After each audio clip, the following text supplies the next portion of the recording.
जब नमक का नया विभाग बना और ईश्वर प्रदत्त वस्तु के व्यवहार करने का निषेध हो गया तो लोग चोरी छिपे इसका व्यापार करने लगे।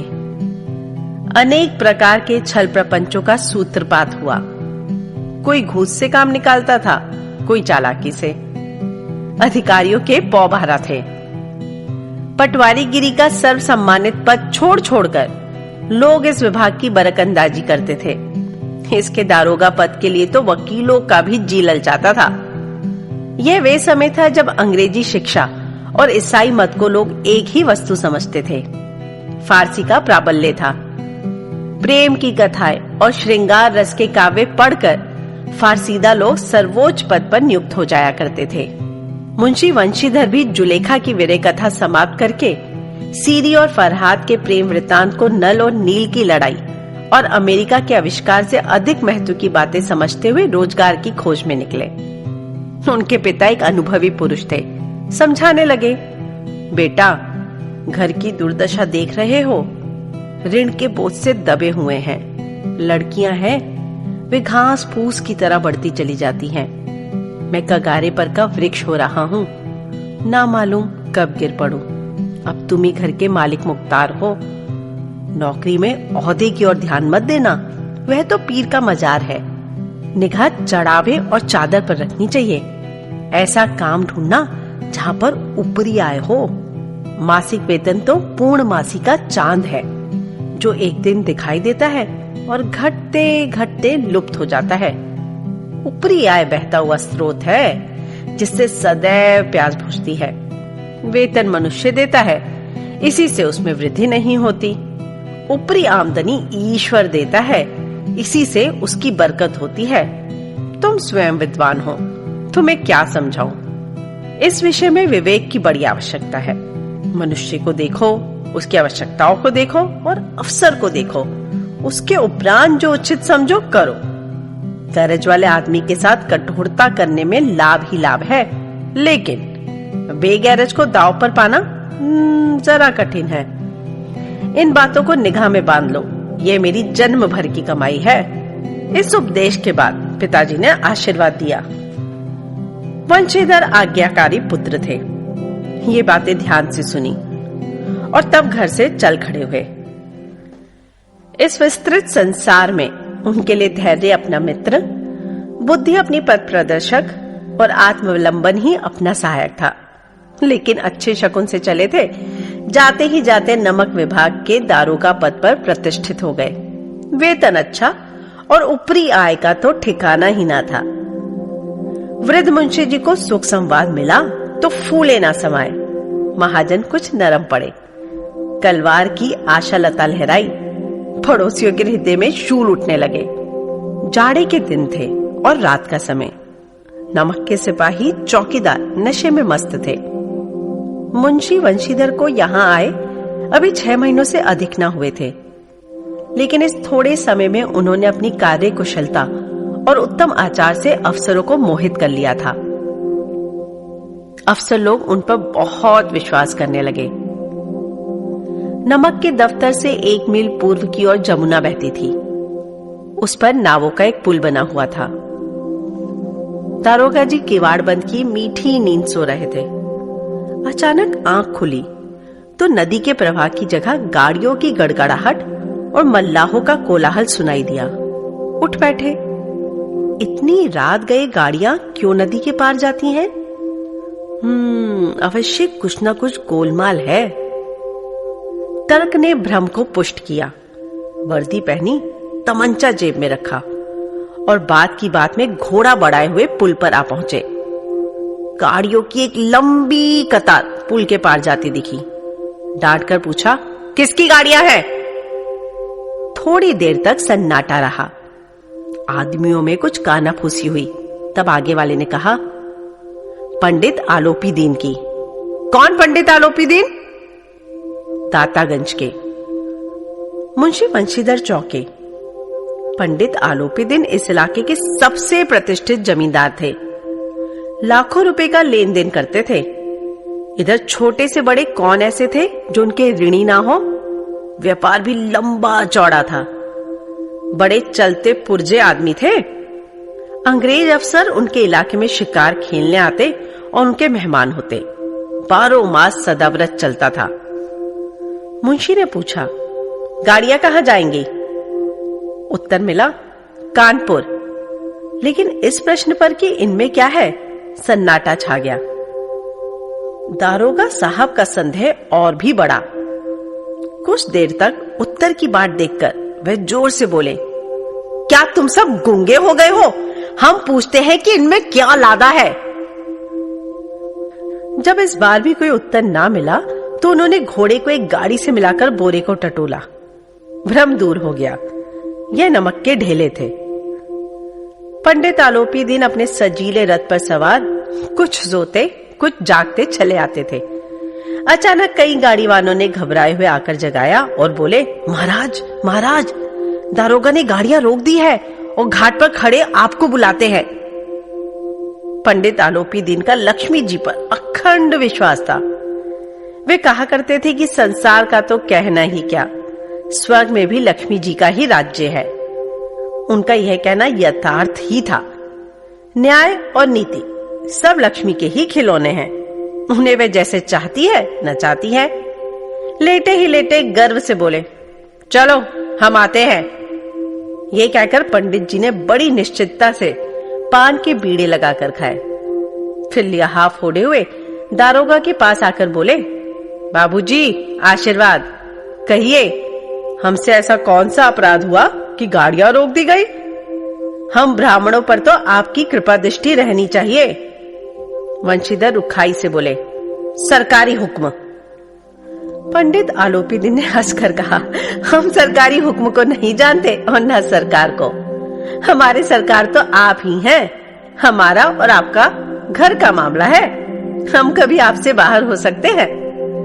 आपने व्यर्थ का कष्ट उठाया। यह हो ही नहीं सकता कि इधर से जाए और इस घाट के देवता को भेंट न चढ़ावे। मैं तो आपकी सेवा में स्वयं ही आ रहा था। वंशीधर पर ऐश्वर्य की मोहिनी वंशी का कुछ प्रभाव ना पड़ा। ईमानदारी की नई उमंग थी। कड़कड़ा कर बोले, हम उन नमक हरामों में नहीं हैं जो कौड़ियों पर अपना ईमान बेचते फिरते हैं। आप इस समय हिरासत में हैं। आपको कायदे के अनुसार चालान होगा। बस, मुझे अधिक बातों की फुर्सत नहीं है। जमादार बदलू सिंह, तुम इन्हें हिरासत में ले चलो, मैं हुक्म देता हूं। पंडित आलोपी दिन स्तंभित हो गए। गाड़ी वालों में हलचल मच गई। पंडित जी के जीवन में कदाचित ये पहला ही अवसर था कि पंडित जी को ऐसी कठोर बातें सुननी पड़ी। बदलू सिंह आगे बढ़ा, किंतु रौब के मारे ये साहस न हुआ कि उनका हाथ पकड़ सके। पंडित जी ने धर्म को धन का ऐसा निरादर करते कभी न देखा था। विचार किया कि यह अभी उदंड लड़का है, माया मोह के जाल में अभी नहीं पड़ा, अल्लड़ है, झिझकता है। बहुत दीन भाव से बोले, बाबू साहब ऐसा ना कीजिए, हम मिट जाएंगे, इज्जत धूल में मिल जाएगी। हमारा अपमान करने से आपको हाथ क्या आएगा? हम किसी तरह आपसे बाहर थोड़े ही हैं। वंशीधर ने कठोर स्वर में कहा, हम ऐसी बातें नहीं सुनना चाहते। आलोपी दिन ने जिस सहारे को चट्टान समझ रखा था वह पैरों के नीचे खिसकता हुआ मालूम हुआ। स्वाभिमान और धन ऐश्वर्य की कड़ी चोट लगी, किंतु अभी तक धन की सांख्यायिक शक्ति का पूरा भरोसा था। अपने मुख्तार से बोले, लाला जी 1000 के नोट बाबू साहब को भेंट करो। आप इस समय भूखे सिंह हो रहे हैं। वंशीधर ने गर्म होकर कहा, 1000 नहीं, 1 लाख भी मुझे सच्चे मार्ग से नहीं हटा सकते। धर्म की इस बुद्धिहीन दृढ़ता और देव दुर्लभ त्याग पर मन बहुत झुंझलाया। अब दोनों शक्तियों में संग्राम होने लगा। धन ने उछल उछल कर आक्रमण करने शुरू किए। 1 से 5, 5 से 10, 10 से 15 और 15 से 20,000 तक नौबत पहुंची। किंतु धर्म अलौकिक वीरता के साथ बहुसंख्यक सेना के सम्मुख अकेला पर्वत की भांति अटल अविचलित खड़ा था। आलोपी दिन निराश होकर बोले, अब इससे अधिक मेरा साहस नहीं, आगे आपको अधिकार है। वंशीधर ने अपने जमादार को ललकारा। बदलू सिंह मन में दारोगा जी को गालियां देता हुआ पंडित आलोपी दिन की ओर बढ़ा। पंडित जी घबराकर 2-3 कदम पीछे हट गए। अत्यंत दीनता से बोले, बाबू साहब, ईश्वर के लिए मुझ पर दया कीजिए। मैं 25,000 में निपटारा करने को तैयार हूं। असंभव बात है। 30,000 पर किसी तरह भी संभव नहीं। क्या 40,000 पर भी नहीं? 40,000 नहीं, 40 लाख पर भी असंभव है। बदलू सिंह, इस आदमी को हिरासत में ले लो। अब मैं एक शब्द भी नहीं सुनना चाहता। धर्म ने धन को पैरों तले कुचल डाला। आलोपी दीन ने एक हुष्ट पुष्ट मनुष्य को हथकड़ियां लिए हुए अपनी तरफ आते देखा। चारों ओर निराश और कातर दृष्टि से देखने लगे। इसके बाद मूर्छित होकर गिर पड़े। दुनिया सोती थी, पर दुनिया की जीभ जागती थी। सवेरे देखिए तो बालक वृद्ध सबके मुंह से यही बात सुनाई देती थी। जिसे देखिए वही पंडित जी के इस व्यवहार पर टीका टिप्पणी कर रहा था। निंदा की बौछारें हो रही थी, मानो संसार से अब पापी का पाप कट गया। पानी को दूध के नाम से बेचने वाला ग्वाला, कल्पित रोज नामचे भरने वाले अधिकारी वर्ग, रेल में बिना टिकट सफर करने वाले बाबू लोग, जाली दस्तावेज बनाने वाले सेठ और साहूकार, ये सब के सब देवताओं की भांति गर्दनें चला रहे थे। जब दूसरे दिन पंडित आलोपी दीन अभियुक्त होकर कांस्टेबलों के साथ हाथों में हथकड़ियां, हृदय में ग्लानि और शोभ भरे लज्जा से गर्दन झुकाए अदालत की तरफ चले तो सारे शहर में हलचल मच गई। मेलों में कदाचित आंखें इतनी व्यग्र ना होती होगी। भीड़ के मारे छत और दीवार में कोई भेद ना रहा। किंतु अदालत में पहुंचने की देर थी। पंडित आलोपी दीन इस अगाध वन के सिंह थे। अधिकारी वर्ग उनके भक्त, अमले उनके सेवक, वकील मुख्तार उनके आज्ञा पालक और अर्दली, चपरासी तथा चौकीदार तो उनके बिना मोल के गुलाम थे। उन्हें देखते ही लोग चारों तरफ से दौड़े। सभी लोग विस्मित हो रहे थे, इसलिए नहीं कि आलोपी दीन ने यह कर्म किया, बल्कि इसलिए कि वह कानून के पंजे में कैसे आए। ऐसा मनुष्य जिसके पास असाध्य साधन करने वाला धन और अनन्य वाचलता हो, वह क्यों कानून के पंजे में आए? प्रत्येक मनुष्य उनसे सहानुभूति प्रकट कर रहा था। बड़ी तत्परता से इस आक्रमण को रोकने के निमित्त वकीलों की एक सेना तैयार की गई। न्याय के मैदान में धर्म और धन में युद्ध ठन गया। वंशीधर चुपचाप खड़े थे। उनके पास सत्य के सिवा न कोई बल था, न स्पष्ट भाषण के अतिरिक्त कोई शस्त्र। गवाह थे, किंतु लोभ से डावाडोल। यहाँ तक कि मुंशी जी को न्याय भी अपनी ओर कुछ खिंचा हुआ दिख पड़ता था। वह न्याय का दरबार था, परंतु उसके कर्मचारियों पर पक्षपात का नशा छाया हुआ था। किंतु पक्षपात और न्याय का क्या मेल? जहाँ पक्षपात हो वहाँ न्याय की कल्पना नहीं की जा सकती। मुकदमा शीघ्र ही समाप्त हो गया। डिप्टी मैजिस्ट्रेट ने अपनी तजवीज में लिखा, पंडित आलोपी दीन के विरुद्ध दिए गए प्रमाण निर्मूल और भ्रमात्मक है। वह एक बड़े आदमी है। यह बात कल्पना के बाहर है कि उन्होंने थोड़े लाभ के लिए ऐसा दुस्साहस किया हो। यद्यपि नमक के दरोगा मुंशी वंशीधर का अधिक दोष नहीं है, लेकिन यह बड़े खेद की बात है कि उसकी उद्दंडता और विचारहीनता के कारण एक भले मानुस को कष्ट झेलना पड़ा। हम प्रसन्न हैं कि वह अपने काम में सजग और सचेत रहता है, किंतु नमक के मुकदमे की बढ़ी हुई नमक से हलाली ने उसके विवेक और बुद्धि को भ्रष्ट कर दिया। भविष्य में उसे होशियार रहना चाहिए। वकीलों ने फैसला सुना और उछल पड़े। पंडित आलोपी दीन मुस्कुराते हुए बाहर निकले। स्वजन बांधुओं ने रुपए की लूट की। उदारता का सागर उमड़ पड़ा। उसकी लहरों ने अदालत की नींव तक हिला दी। जब वंशीधर बाहर निकले तो चारों ओर उनके ऊपर व्यंग्य बाणों की वर्षा होने लगी। चपरासियों ने झुक झुक कर सलाम किए, किंतु इस समय कटु वाक्य, एक एक संकेत उनकी गर्वाग्नि को प्रज्वलित कर रहा था। कदाचित इस मुकदमे में सफल होकर वह इस तरह अकड़ते हुए ना चलते। आज उन्हें संसार का एक खेदजनक विचित्र अनुभव हुआ। न्याय और विद्वता, लंबी चौड़ी उपाधियां, बड़ी बड़ी दाढ़ियां, ढीले चौगे, एक भी सच्चे आदर का पात्र नहीं है। वंशीधर ने धन से बैर मोल लिया था, उसका मूल्य तो उसे चुकाना अनिवार्य था। कठिनता से 1 सप्ताह बीता होगा कि मुअत्तली का परवाना आ पहुंचा। कार्यपरायणता का दंड मिला। बेचारे भग्न हृदय, शोक और खेद से व्यथित घर को चले। बूढ़े मुंशी जी तो पहले ही कुड़बुड़ा रहे थे कि चलते चलते इस लड़की को समझाया था, लेकिन इसने एक ना सुनी, सब मनमानी करता है। हम तो कलवार और कसाई के तगादे सहे, बुढ़ापे में भगत बनकर बैठे और वहां बस वही सूखी तनख्वाह।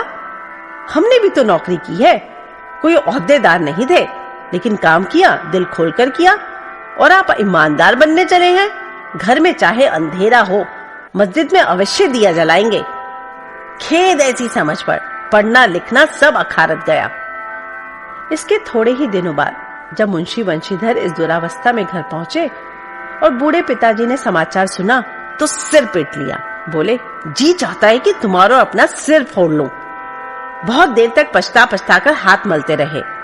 क्रोध में कुछ कठोर बातें भी कही, और यदि वंशीधर वहां से टल ना जाता तो अवश्य ही यह क्रोध विकट रूप धारण कर लेता। वृद्ध माता को भी दुख हुआ। जगन्नाथ और रामेश्वर यात्रा की कामनाएं मिट्टी में मिल गई। पत्नी ने कई दिनों तक सीधे मुंह बात तक नहीं की। इसी प्रकार 1 सप्ताह बीत गया। संध्या का समय था। बूढ़े मुंशी जी बैठे बैठे राम नाम की माला जप रहे थे। इसी समय उनके द्वार पर सजा हुआ रथ आकर रुका। हरे और गुलाबी पर्दे, पछिए बैलों की जोड़ी, उनकी गर्दन में नीले धागे, सींग पीतल से जड़े हुए, कई नौकर लाठियां कंधों पर रखे साथ थे। मुंशी जी अगवानी को दौड़े, देखा तो पंडित आलोपी दीन है। झुककर दंडवत की और लल्लो चप्पो की बातें करने लगे। हमारा भाग्य उदय हुआ जो आपके चरण इस द्वार पर आए।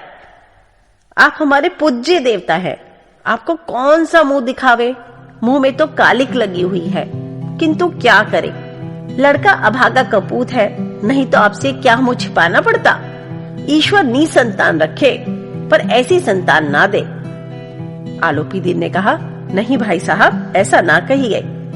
मुंशी जी ने चकित होकर कहा, ऐसी संतान को और क्या कहूं? आलोपी दीन ने वात्सल्यपूर्ण स्वर में कहा, कुल तिलक और पुरखों की कीर्ति उज्जवल करने वाले संसार में ऐसे कितने धर्मपरायण मनुष्य हैं जो धर्म पर अपना सब कुछ अर्पण कर सके। पंडित आलोपी दीन ने वंशीधर से कहा, दारोगा जी, इसे खुशामद ना समझिए। खुशामद करने के लिए मुझे इतना कष्ट उठाने की जरूरत ना थी। उस रात को आपने अपने अधिकार बल से अपनी हिरासत में लिया था, किंतु आज मैं स्वेच्छा से आपकी हिरासत में आया हूँ। मैंने हजारों रईस और अमीर देखे, हजारों उच्च अधिकारियों से काम पड़ा, किंतु परास्त किया तो आपने। मैंने सबको अपना और अपने धन का गुलाम बनाकर छोड़ दिया। मुझे आज्ञा दीजिए कि आपसे कुछ विनय करूं। वंशीधर ने आलोपी दीन को आते देखा तो उठकर सत्कार किया, किंतु स्वाभिमान सहित। समझ गए कि ये महाशय मुझे लज्जित करने और जलाने आए हैं। क्षमा प्रार्थना की चेष्टा नहीं की, वरन उन्हें अपने पिता की ये ठकुर सुहाती बात असह्य प्रतीत हुई। पर पंडित जी की बातें सुनी तो मन की मैल मिट गई। पंडित जी की ओर उड़ती हुई दृष्टि से देखा, सद्भाव झलक रहा था। गर्व ने अब लज्जा के सामने सिर झुका दिया। शर्माते हुए बोले, यह आपकी उदारता है जो ऐसा कहते हैं। मुझसे जो कुछ अविनय हुई है उसे क्षमा कीजिए। मैं धर्म की बेड़ी से जकड़ा हुआ था, नहीं तो वैसे मैं आपका दास हूँ। जो आज्ञा होगी वे मेरे सिर माथे पर। आलोपी दीन ने विनीत भाव से कहा, नदी तट पर आपने मेरी प्रार्थना नहीं स्वीकार की थी, किंतु आज स्वीकार करनी पड़ेगी। वंशीधर बोले, मैं किस योग्य हूँ, किंतु जो कुछ सेवा मुझसे हो सकती है उसमें त्रुटि ना होगी। आलोपी दीन ने एक स्टाम्प लगा हुआ पत्र निकाला और उसे वंशीधर के सामने रखकर बोले, इस पद को स्वीकार कीजिए और अपने हस्ताक्षर कर दीजिए। मैं ब्राह्मण हूँ, जब तक ये सवाल पूरा ना किया जाएगा द्वार से ना हटूंगा। मुंशी वंशीधर ने उस कागज को पढ़ा तो कृतज्ञता से आंखों में आंसू भर आए। पंडित आलोपी दीन ने उनको अपनी सारी जायदाद का स्थायी मैनेजर नियत किया था। 6,000 वार्षिक वेतन के अतिरिक्त रोजाना खर्च अलग, सवारी के लिए घोड़ा, रहने को बंगला, नौकर चाकर मुफ्त। कंपित स्वर में बोले, पंडित जी, मुझ में इतनी सामर्थ्य नहीं है कि आपकी उदारता की प्रशंसा कर सकूं, किंतु ऐसे उच्च पद की योग्य नहीं हूं। आलोपीदीन हंसकर बोले, मुझे इस समय एक अयोग्य मनुष्य की ही जरूरत है। वंशीधर ने गंभीर भाव से कहा, यो मैं आपका दास हूं। आप जैसे कीर्तिवान सज्जन पुरुष की सेवा करना मेरे लिए सौभाग्य की बात है, किंतु मुझ में ना विद्या है, ना बुद्धि, ना वह स्वभाव जो इन त्रुटियों को पूर्ति कर देता है। ऐसे महान कार्य के लिए एक बड़े मर्मज्ञ अनुभवी मनुष्य की जरूरत है। आलोपीदीन ने कलमदान से कलम निकाली और उसे वंशीधर के हाथ में देकर बोले, ना मुझे विद्वता की चाह है, ना अनुभव की, ना मर्मज्ञता की, ना कार्यकुशलता की। इन गुणों के महत्व को खूब पा चुका हूं। अब सौभाग्य और सुअवसर ने मुझे वे मोती दे दिया है जिसके सामने योग्यता और विद्वता की चमक फीकी पड़ जाती है। यह कलम लीजिए, अधिक सोच विचार ना कीजिए, दस्तखत कर दीजिए। परमात्मा से यही प्रार्थना है कि वे आपको सदैव वही नदी के किनारे वाला बेमुरव्वत, उदंड, कठोर परंतु धर्मनिष्ठ दारोगा बनाए रखे। वंशीधर की आंखें डबडबाई। हृदय के संकुचित पात्र में इतना एहसान ना समा सका। एक बार फिर पंडित जी की ओर भक्ति और श्रद्धा की दृष्टि से देखा और कांपते हुए हाथ से मैनेजरी के कागज पर हस्ताक्षर कर दिए। आलोपीदीन ने प्रफुल्लित होकर उन्हें गले लगा लिया।